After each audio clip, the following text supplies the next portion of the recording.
Good morning everybody. Success point Deoband में आपका फिर से स्वागत है। आज का हमारा टॉपिक होगा भारतीय अर्थव्यवस्था और उसमें टॉपिक रहेगा गरीबी, पुअर्टी, निर्धनता या गरीबी। तो इससे विभिन्न परीक्षाओं में क्वेश्चंस पूछे जाते हैं। सभी इसके बारे में स्टेप वाइज हम एक डिटेल में चर्चा करने वाले हैं। जैसे सबसे पहले तो गरीबी की क्या परिभाषा होगी, किस अर्थशास्त्री के अनुसार गरीबी या निर्धनता की क्या परिभाषा बताई गई है। और सेकंड फिर गरीबी का आंकलन, इसका जो एस्टिमेशन किया गया है गरीबी का, उसमें दो चरण आते हैं उसके, एक तो स्वतंत्रता से पहले और स्वतंत्रता के बाद, न बिफोर इंडिपेंडेंस और आफ्टर इंडिपेंडेंस।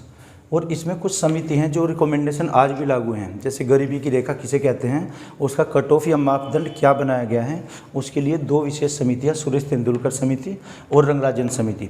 फिर ग्राफ भी बनते हैं, जैसे गिनी गुणांक आएगा और एक उसमें और भी ग्राफ ऐसे बनते हैं। तो चूँकि वीडियो ज़्यादा लेंथी हो जाएगी, सबसे पहले इनके बारे में हम चर्चा करते हैं। तो देखना गरीबी की परिभाषा क्या होगी। जो इकोनॉमिक्स में दिया गया है कि ये सामाजिक और आर्थिक स्थिति एक ऐसी है जिसमें एक आर्थिक वंचन किया गया। वंचन मीन्स जो वांछित वर्ग होता है या फिर अभाव होता है किसी चीज़ का।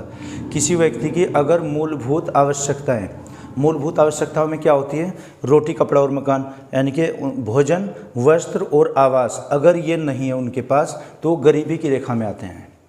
फिर उसमें एक भोजन को लेकर कि हमें कैलोरी मापन कितना होना चाहिए, ऊर्जा हमें कितनी मिलनी चाहिए भोजन से, उसको लेकर भी अलग अलग समितियों की रिकमेंडेशंस बताई गई हैं।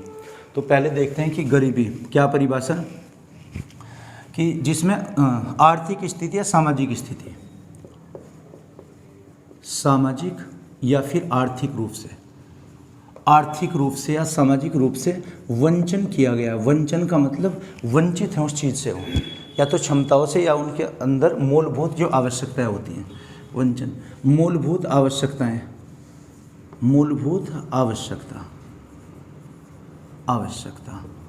आवश्यकता में क्या चीज़ें आती हैं, जैसे भोजन, इसमें प्रॉपर भोजन अगर नहीं मिलता, या फिर भोजन, वस्त्र और आवास, अगर ये उसके पास नीड्स या सुविधाएं नहीं हैं, आवास, तो क्या कहलाएगा व्यक्ति गरीब।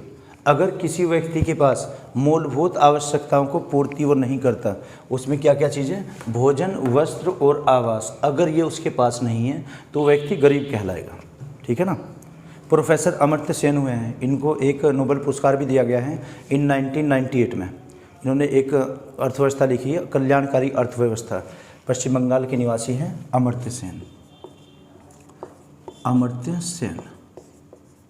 अमर्त्य सेन ने कल्याणकारी अर्थव्यवस्था, वेलफेयर इकोनॉमी अर्थव्यवस्था, एक बुक लिखी, कल्याणकारी अर्थव्यवस्था। इसी के बिहाफ पर इनको 1998 में नोबेल पुरस्कार दिया गया है।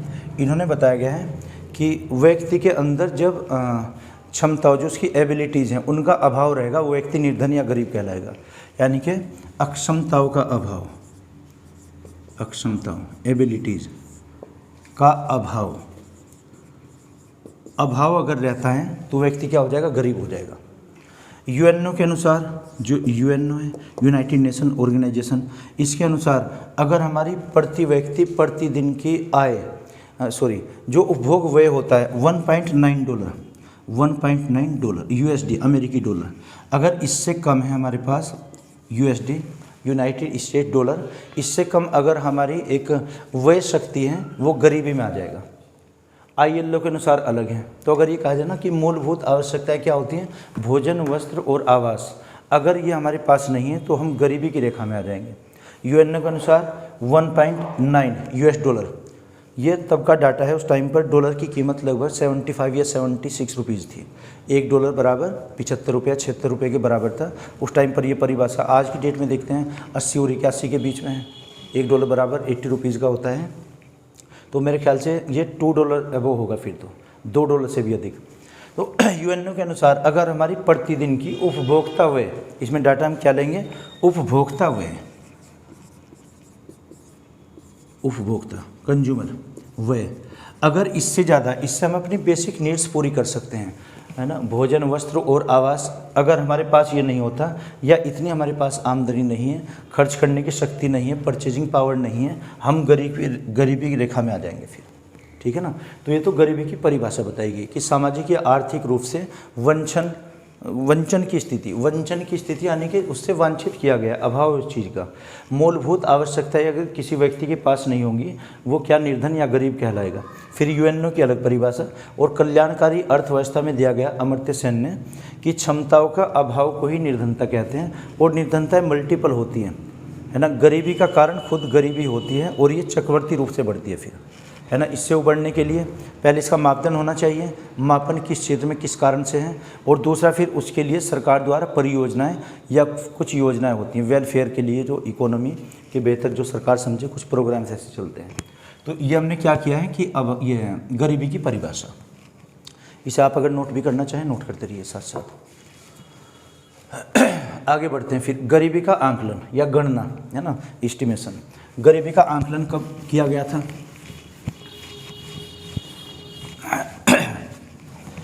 देखना, गरीबी का आंकलन के लिए दो स्थिति बनती है, एक तो स्वतंत्रता से पहले, स्वतंत्रता के बाद। तो स्वतंत्रता से पूर्व जो गरीबी का आंकलन किया गया था, आंकलन या फिर गणना, गरीबी की गणना स्वतंत्रता पूर्व, इसमें सबसे पहले नाम आता है दादा भाई नौरोजी का। किसका नाम आएगा? दादा भाई नौरोजी। दादा भाई नौरोजी। दादा भाई नौरोजी ये महाराष्ट्र के एक पारसी परिवार से संबंधित है। स्वतंत्रता आंदोलन में भी इनकी भूमिका है, लेकिन ये इकोनॉमिस्ट भी थे। इन्होंने भारतीय इकोनॉमी पर सबसे पहले राष्ट्रीय आय की गणना की थी। बात है 1867, सन 1867 और 68 की बात है। इस वर्ष के आधार पर इन्होंने क्या किया? राष्ट्रीय आय की गणना की। सबसे पहले राष्ट्रीय आय, एक बुक लिखी थी इन्होंने, the poverty of unBritish rule in India. क्या था बुक का नाम? The poverty of unBritish rule in India. उसमें एक लेख लिखा था the drain theory of the wealth. The poverty of unBritish rule in India, एक ये बुक का नाम था। दादा भाई ने ये किताब लिखी थी, पुस्तक। इसमें एक लेख भी दिया था, drain theory of the wealth, drain theory of the wealth, WATH। धन के निष्कासन का सिद्धांत, इनके धन के निष्कासन का सिद्धांत था। तो ब्रिटेन की संसद में इन्होंने भारत की राष्ट्रीय आय पर चर्चा की थी और इन्होंने प्रति व्यक्ति आय, पर कैपिटा इनकम, PCI, उस टाइम पर PCI आंकी गई थी, पर कैपिटा इनकम। ये थी 20 रुपये प्रति व्यक्ति पर एनम। एक वर्ष में हमारी आमदनी 20 रुपये लगभग अब निकलती है। अगर पर कैपिटा इनकम हम निकालते हैं प्रति व्यक्ति है, ये 39 या 41 हज़ार के बीच में होती है। मुझे एग्जैक्ट डाटा नहीं पता उसका, लेकिन उसके अप्रोक्स में है। और इन 1867 PCI हमारी कितनी थी? 20 रुपीज़। और लेकिन ये कहा था कि गरीबी की रेखा क्या होनी चाहिए? जो पॉवर्टी लाइन होती है, पॉवर्टी लाइन, गरीबी की रेखा, उसे कहा था कि जिसकी आय या परचेजिंग पावर या खर्च करने की शक्ति, उपभोग व्यय, ये 16 रुपये से अगर ये 35 रुपीज़ तक, 35 रुपये तक है, वो क्या आ जाएगा? गरीबी की रेखा में आएगा। तो PCI हमारी कितनी? 20 रुपीज़। तो जाहिर सी बात है कि उसमें गरीबी की रेखा में, तो उस टाइम पर। तो ये जो drain theory of the wealth, इन्होंने एक कंसेप्ट दिया था कि अंग्रेज़ लोग यहाँ से पैसा कमाकर या जैसे भी वो ये अर्न करते हैं उसे अपने देश में इन्वेस्ट करते हैं। फिर इसको बताया था धन के निष्कासन का सिद्धांत। बुक का नाम क्या था? The poverty of the un-British rule in India. और ब्रिटेन की संसद में इन्होंने भाषण दिया था। ये पहला मौका था जब किसी व्यक्ति ने भारत की राष्ट्रीय आय की गणना की थी। तो अगर ये क्वेश्चन आता है ना कि राष्ट्रीय आय की गणना किसने की? दादा भाई नौरोजी ने की। प्रति व्यक्ति आय का आंकलन किसने किया? दादा भाई नौरोजी ने किया। PCI पर कैपिटा इनकम कितनी बताई गई? 20 रुपीज़ बताई गई, ठीक है ना। और गरीबी की रेखा क्या आ जाएगी कि जिसमें खर्च, उपभोग खर्च की जो लागत आएगी 16 रुपये से 35 रुपये के बीच में जो होगा वो सब गरीबी की रेखा में होंगे। तो कितनी PCI थी हमारी? 20 रुपीज़, ठीक है ना। ये नोट करते रहिए साथ साथ, फीस को हटा देंगे। तो ये तो एक तो इन्होंने दादा भाई नौरोजी ने बताया। दूसरा के साथ साथ एक और देखिए, 1938 में एक समिति बनाई गई, राष्ट्रीय योजना समिति। राष्ट्रीय योजना समिति। इनके प्रमुख कौन थे? दो व्यक्ति, एक तो SC बोस, सुभाष चंद्र बोस, SC बोस, और दूसरे थे पंडित जवाहरलाल नेहरू। जवाहरलाल नेहरू। इनकी अध्यक्षता में एक योजना बनाई गई, एक योजना तैयार की गई, राष्ट्रीय योजना समिति।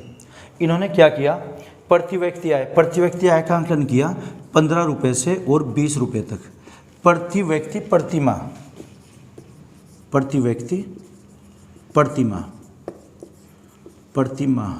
अब इसकी गणना कौन करता है, योजना आयोग। योजना आयोग का नया नाम क्या है, नीति आयोग। तो योजना आयोग का गठन कब हुआ था, इन 1950, सन 1950 में। इसी का सन 2015 में 1 जनवरी 2015 को नाम चेंज किया गया NITI Aayog, NITI, national institute of transforming India. ये 1938 की बात है। यहाँ पर एक समिति बनाई गई जो प्रति व्यक्ति आय का और गरीबी की रेखा का आंकलन करेगी। उसके प्रमुख कौन थे, सुभाष चंद्र बोस जी और पंडित जवाहरलाल नेहरू जी। इन्होंने क्या बताया कि 15 रुपये से 20 रुपये तक जिसकी आय होगी, ये प्रति माह दिया गया। अगर पर डे की हम निकालते हैं 30 से डिवाइड करना पड़ेगा हमें, है ना। 3 से अगर डिवाइड करते हैं तो 3 पंजे 15, लगभग 50 पैसे, उस टाइम के 50 पैसे अगर पर डे हमारी इनकम ये होगी, गरीबी की रेखा में आ जाएंगे, है ना। होता है ना ये BPL बिलो पॉवर्टी लाइन और APL अबव पॉवर्टी लाइन। इसके बाद में एक मुंबई में बैठक हुई थी, पहले भी हमने बताया था वीडियो में, बॉम्बे प्लान कब हुई थी, 1944 में। किसकी अध्यक्षता में बताई गई वो, R देसर, एक थे सर R देसेर। एक और देखिए आप यहाँ से, ये पहले वो बनी जो राष्ट्रीय आय के बारे में आंकलन किया, ये दूसरी बार किया गया। और तीसरी बार जो किया था बॉम्बे प्लान में 1944, इसमें 8 उद्योगपति थे, 8 इंडस्ट्रियलिस्ट, है ना, 8 व्यक्ति इसमें शामिल थे, बड़े बड़े उद्योगपति जैसे टाटा बिरला, है ना। ये इनका एक समूह बनाया गया। तो वहाँ पर बैठक थी और इसके जो जनक थे सर R देसर, ये क्वेश्चन भी आया हुआ है, सर R देसर, कहीं पर R देसर लिखा हुआ है, R देसर इसके प्रमुख थे, ये इसके जनक थे। इन्होंने बैठक बुलाई थी मुंबई में, 8 उद्योगपतियों की बैठक थी। तो इन्होंने गरीबी की रेखा का आंकलन किया और ये था कि भारत में कौन कौन से उद्योग होने चाहिए, इकोनॉमी के बारे में, भारत की इकोनॉमी या अर्थव्यवस्था कैसे ग्रो होगी। यहाँ पर यह दिया गया कि राष्ट्रीय आय जब निकाली गई, क्योंकि राष्ट्रीय आय को जो पॉपुलेशन से हम डिवाइड करते हैं, पर कैपिटा इनकम निकलती है, तो 75 रुपये प्रति व्यक्ति प्रति वर्ष, रुपये प्रति व्यक्ति और प्रति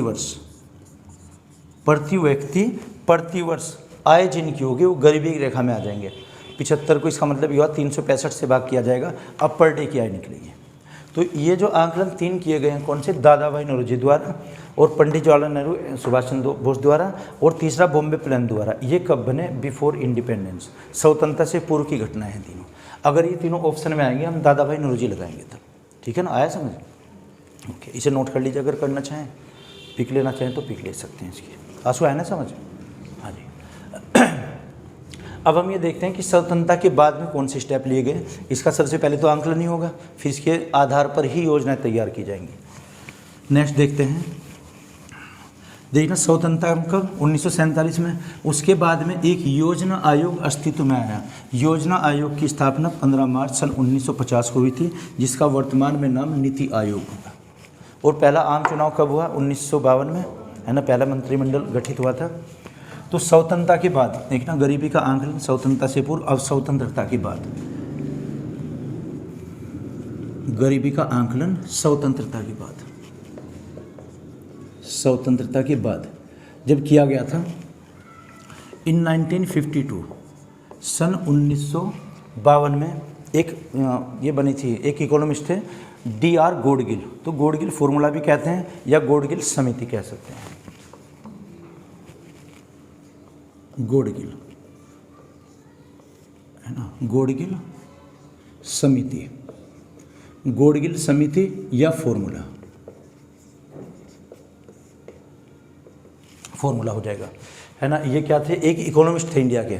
इन्होंने जो प्रति व्यक्ति आय का आंकलन किया था, ये बताया कि 20 रुपये प्रति व्यक्ति आय। और उस टाइम पर जैसे योजना आयोग ने एक समिति बनाई थी।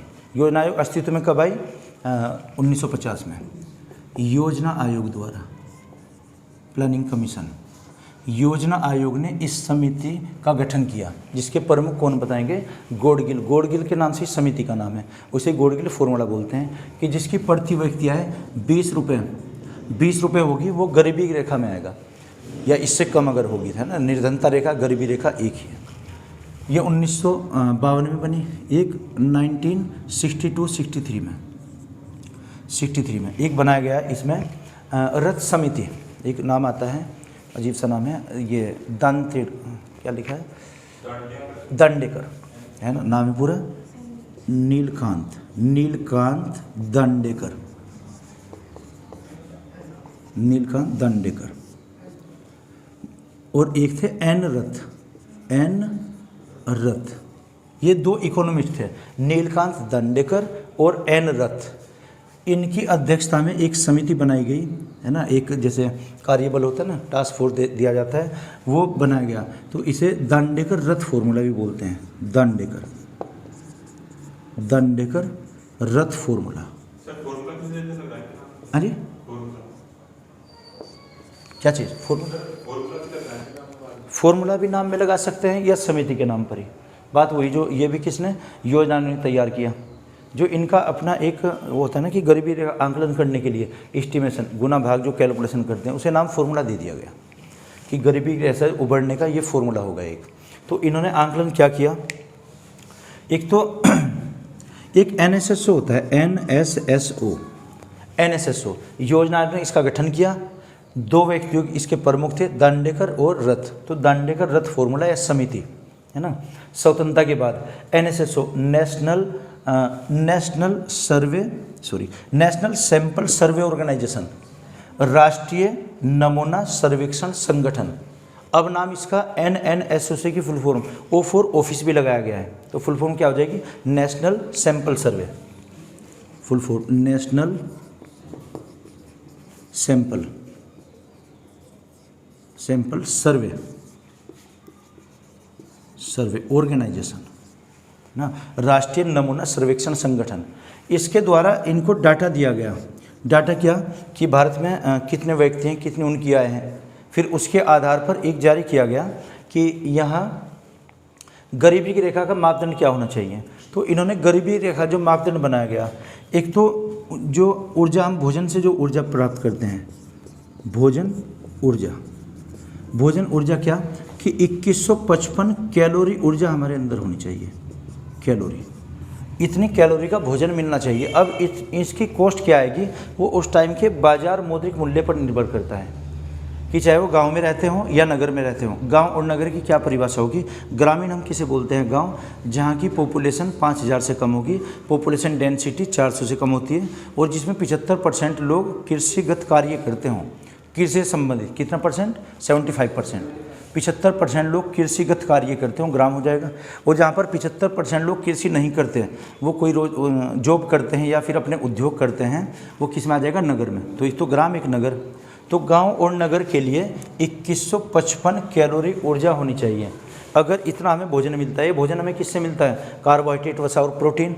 हम जो भोजन करते हैं, रोटी या चावल, इससे तो कार्बोहाइड्रेट मिलता है ना। और जो सब्जियां होती हैं, सब्जियों से ज़्यादातर प्रोटीन होता है। और चिकनाई जो होगी, है ना, घी दूध, इससे हमें क्या मिलेगा, वसा मिलती है, फैट। तो कार्बोहाइड्रेट, प्रोटीन और वसा, यानी कि भोजन आ जाएगा पूरी तरीके से कंप्लीट। जो फूड होगा उससे जो हमें ऊर्जा मिलती है, ऊर्जा कितनी आ जाएगी, 2155 कैलोरी ऊर्जा। अगर हमें इतना मिलता है तो हम गरीब नहीं, इससे कम अगर मिलेगा तो गरीबी की रेखा में आ जाएंगे। इनका ये फॉर्मूला था। तो ये डाटा इनके पास कहाँ से आया था, आंकड़े किसने दिए, NSSO ने, और गठन किसने किया, योजना आयोग ने। तो ये स्वतंत्रता के बाद कौन सी बनी, नीलकांत दांडेकर। ये अपने आप में एक आधुनिक फॉर्मूला था, आधुनिक। ये आधुनिक गणना। दो क्वेश्चन यहाँ तक जो हमने अभी पढ़ा है बहुत इंपॉर्टेंट बनते हैं। राष्ट्रीय आय की सबसे पहले गणना किसने की थी, दादा भाई नौरोजी ने, ठीक है ना। और आधुनिक गणना किसने की थी, आधुनिक या वैज्ञानिक आधार पर, या तो आधुनिक कहेंगे या वैज्ञानिक आधार पर। ये गणना किसने की, ये किया था दांडेकर रथ फॉर्मूले के द्वारा। जो दांडेकर रथ ये बनी समिति, या तो समिति का नाम या फॉर्मूले का नाम, ये आधुनिक या वैज्ञानिक ढंग से किया गया था। अच्छा, इसमें क्या किया गया, पहली बार भोजन को ओर्जनीय के आधार पर कैटेगराइज किया गया, है ना, कि उसमें वो गरीबी की रेखा में आएगा या फिर एबोव पॉवर्टी लाइन आएगा, गरीबी रेखा से ऊपर या नीचे। तो नीलकांत। इसके बाद में एक बनता है अलग समिति, अलग, एक इकोनॉमिस्ट हुए, उनका नाम में अलग अलग था टाइटल। और एक आ जाएगा उसके बाद में फिर लकड़वाला समिति। तो इनको भी करते हैं, ये नोट कर लीजिए आप अगर करना चाहें तो। नोट करते रहो साथ साथ ही है, कुछ भी है लेकिन वो नोट से नहीं है।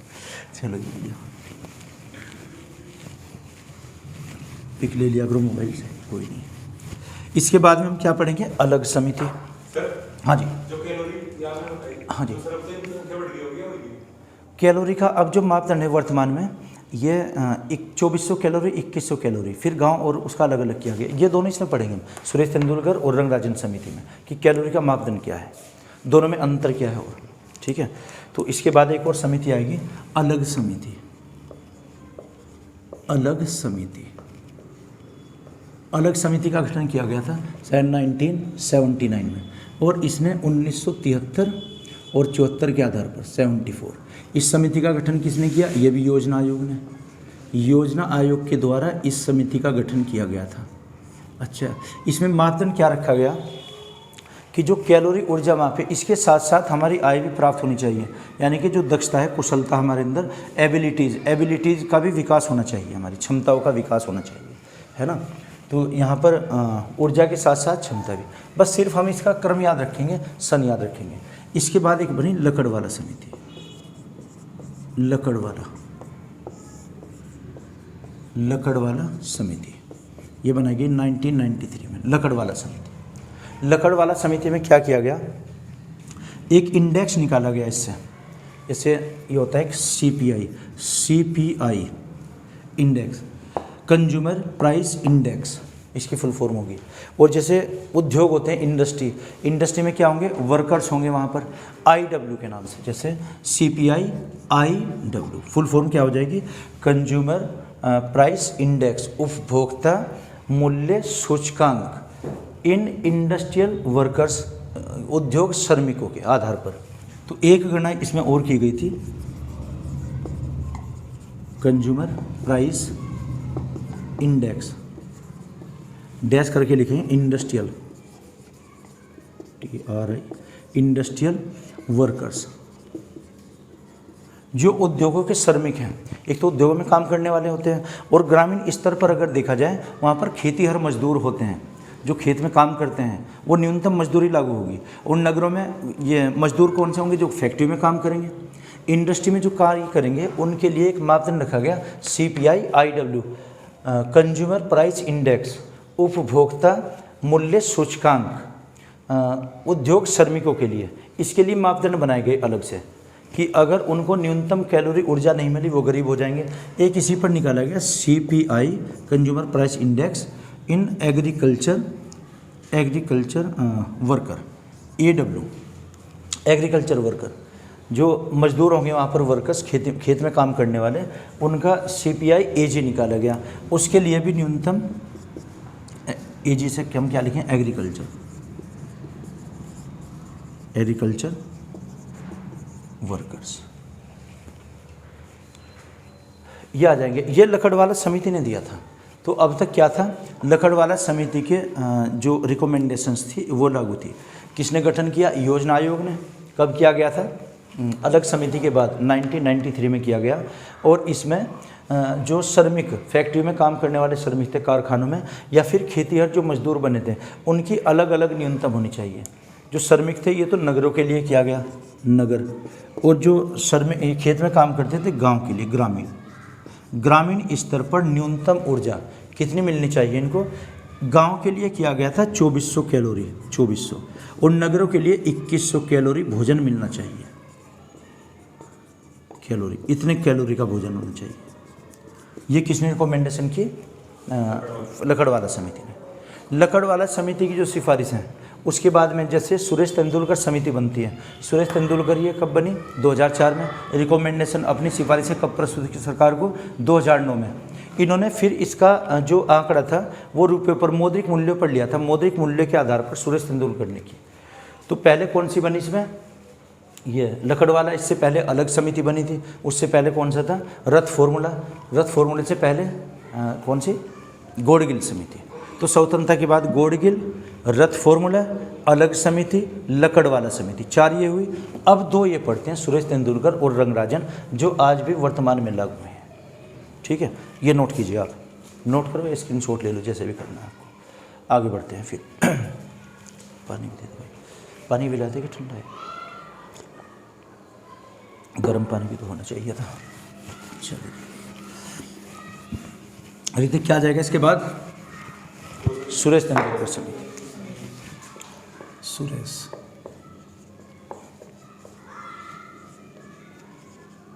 तेंदुलकर गठन कब हुआ था?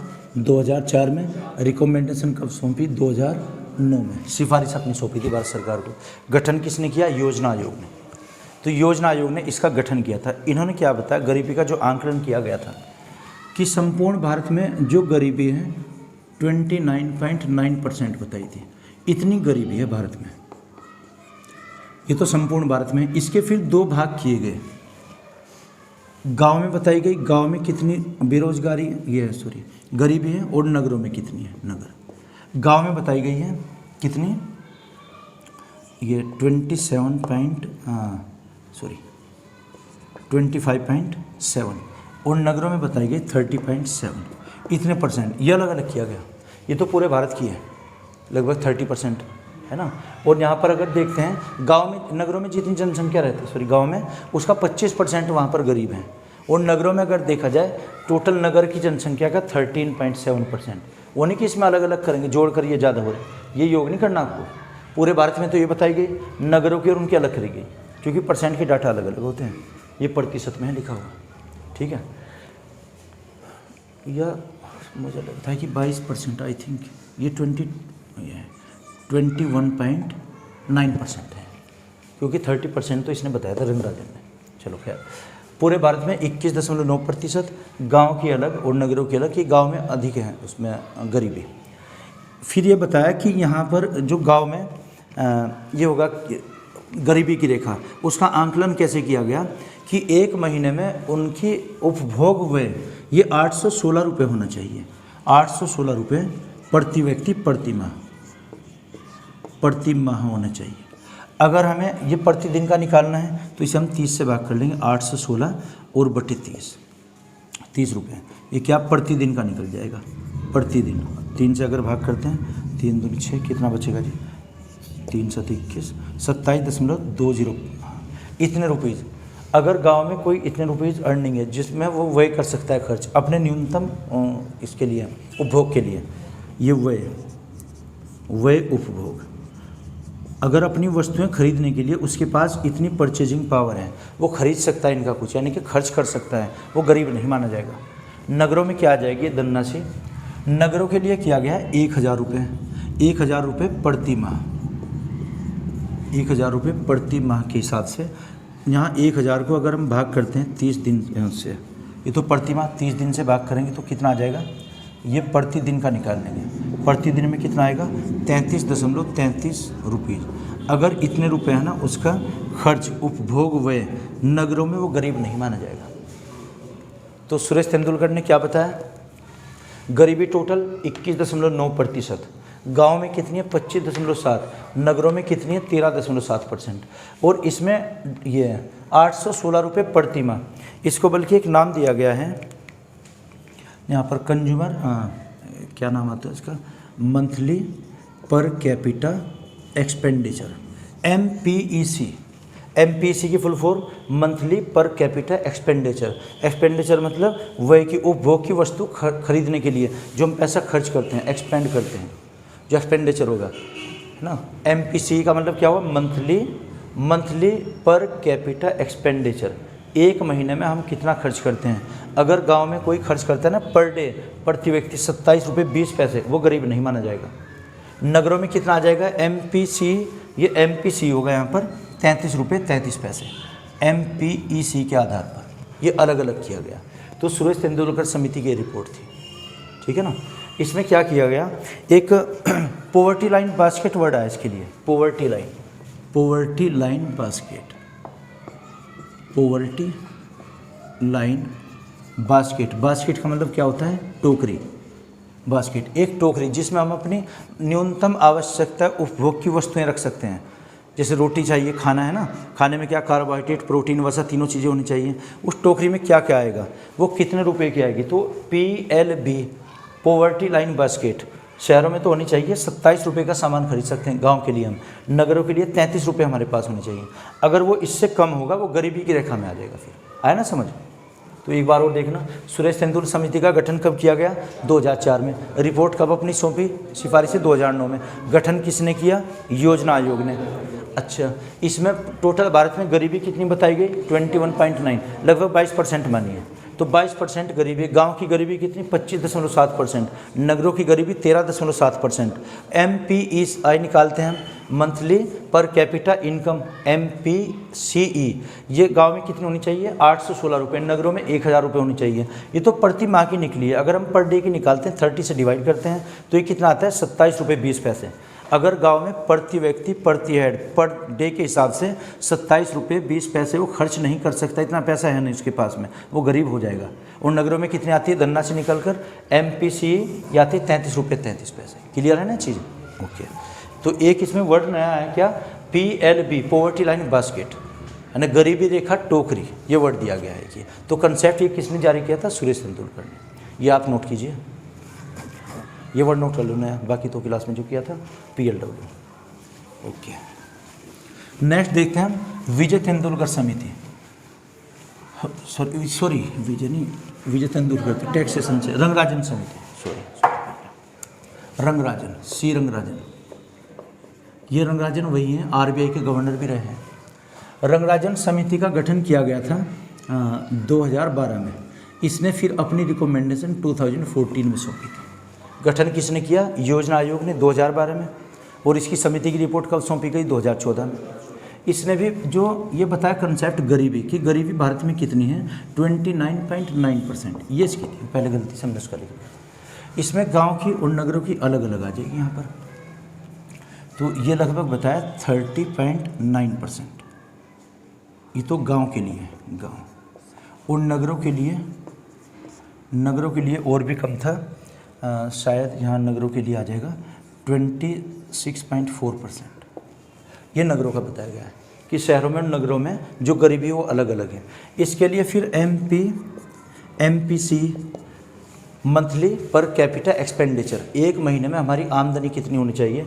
तो टोटल एक महीने की गांव के लिए बताई गई है 972 रुपये, 972 प्रति माह। MPCE इतना होना चाहिए, यानी कि हम एक महीने में अपनी आवश्यक वस्तुओं पर इतना खर्च कर सकते हैं। अगर बात पर डे की आती है, पर हेड, है ना, प्रति व्यक्ति प्रतिदिन के हिसाब से, इसे 30 से हम भाग करेंगे, 972 और बटे 30 से भाग करेंगे, कितना आ जाएगा? 3 3 दूनी 6 और कितना 3 चौक 12, 32 रुपये 40 पैसे लगभग। ये पर डे की होगी हमारी, पर डे। इसमें पर डे निकालेंगे। MPC पर डे की 32 रुपये 40। अगर इससे कम आमदनी है किसी की, या परचेजिंग पावर नहीं है, वो खरीद नहीं सकता कुछ, वो गरीबी में आ जाएगा। ये कहाँ की परिभाषा है? गांव के लिए। और नगरों के लिए कितना हो जाएगा? MPCE नगर के लिए आ जाएगा भैया ये 1407 रुपये। 1407 रुपये नगरों में होना चाहिए। ये तो पर मंथ का होगा, प्रति माह। इसके साथ साथ ये होना चाहिए कि 30 से अगर भाग करते हैं इसे, 1407 को आप 30 से भाग करेंगे तो 3 चौक 12, कितने आएंगे? 20, 3 6 18, 2 और 3 9 27, 46 रुपये 90 पैसे लगभग, 47 रुपीज़ कह सकते हैं। ये पर डे की आनी चाहिए, पर डे। ठीक है जी। ये अलग अलग बताई गई कि नगरों, गांव की अलग और नगरों की अलग। तो गांव में कितना होना चाहिए? MP से मतलब क्या हुआ इससे? पर डे, पर मंथ की हमारी जो परचेजिंग पावर है, खरीदने की ये क्रय शक्ति, यानी कि हम खर्च करेंगे अपनी मिनिमम उपभोक्ता। मिनिमम में क्या आ जाएगा? जिसमें आटा या चावल, है ना, गेहूँ, जो भी कुछ उसमें खाने पीने की न्यूनतम चीज़ें हैं, वो सब खरीद सकता है। तो 972 रुपये प्रति माह होने चाहिए, और जिसमें पर डे का 32 रुपये 40 पैसे निकलता है। नगरों में निकलता है 46 रुपये 20 पैसे। ठीक है, ये दोनों का अलग अलग है। ये रंगराजन समिति की सिफारिशें जो लागू हैं वर्तमान में ही, इसमें सुरेश तेंदुलकर समिति को भी शामिल किया गया, प्लस और भी ऐड किया गया। अच्छा, यहाँ पर जो न्यूनतम ऊर्जा, हमें भोजन से जो न्यूनतम ऊर्जा मिलती है, उसके लिए भी है क्या?